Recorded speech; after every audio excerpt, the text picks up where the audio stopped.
All right, eldest siblings, your relationships needs a little work. Let's talk about it.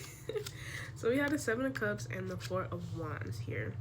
So already, yes, the way you grew up plays a huge part in your relationships. That's for anybody.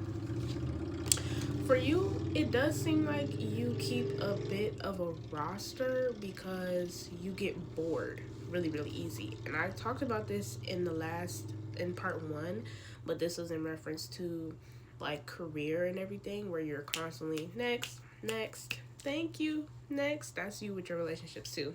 Okay.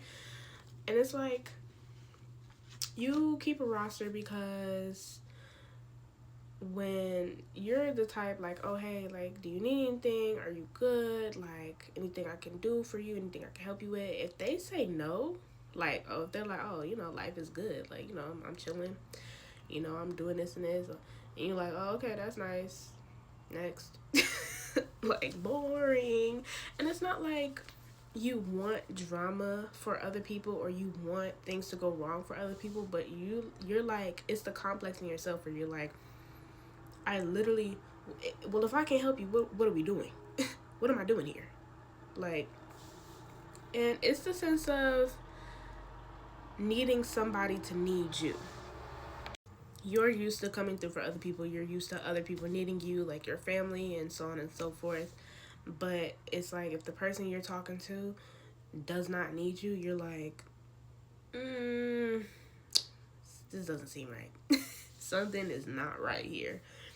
Um, And even when you meet somebody like more dominant than you, or with more masculine energy than you, or with more of the problem solver attitude than you, you're like instantly repulsed. And it's like, that's you though. That's you. You're instantly like, no, please get away from me. I need nothing from you. And then we have the Hanged Woman and the Six of Wands in reverse. Another big thing is that you're constantly, sorry, truck going by, but you're constantly like sacrificing yourself, and this is self-sacrifice. Like, when things are all said and done, you're like, well, I had to do it. I had to be the one. I had to take one for the team. And your spirit team is like, you literally did not have to. You know, who said that you had to? Who forced you to do that? You did. So, and it's like almost like you are like, I don't even know how to explain it. It's such a weird ideal that you have with like sacrificing yourself. And it's like you put yourself out there and your spirit team is like, but that didn't fix anything. That didn't help anything. So if your whole thing is, oh, I can help, oh, I can do it, and then you turn around and, you know, throw yourself out there, and it's like the whole thing blows up. The whole thing blows up. Nobody wins, nobody's happy, and you're like, well, it had to be done.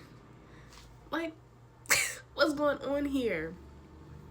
So in relationships, you, like in arguments, for example, in arguments, you tend to be the one that either goes way too far, or you just don't engage at all, to where it never really goes anywhere.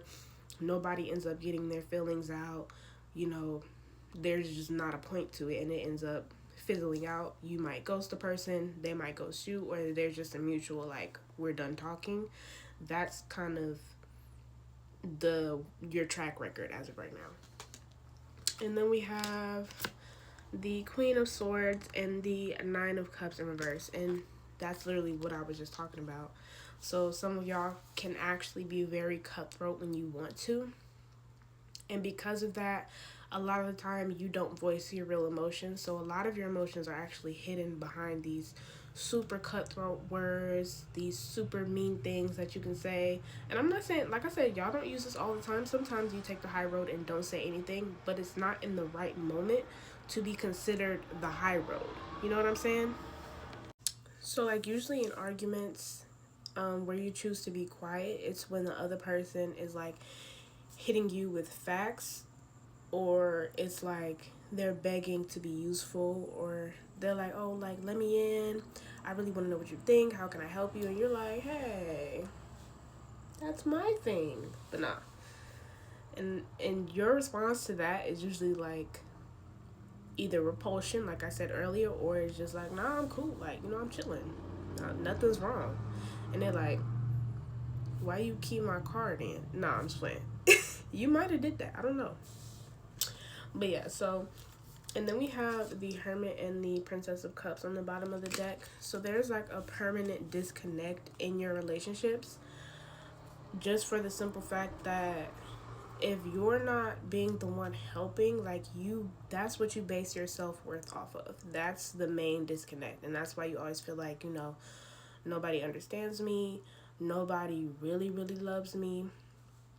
And it's like, how are you also aware that some people do indeed use you for what you do for them, but you also use yourself in a way, like you put yourself out there to be used in some ways, because you're like, if I'm not helping, I am nothing. And then when some very nasty, dirty people affirm that thought, you're like, well, they had to do that now. They went a little too far. Come on now.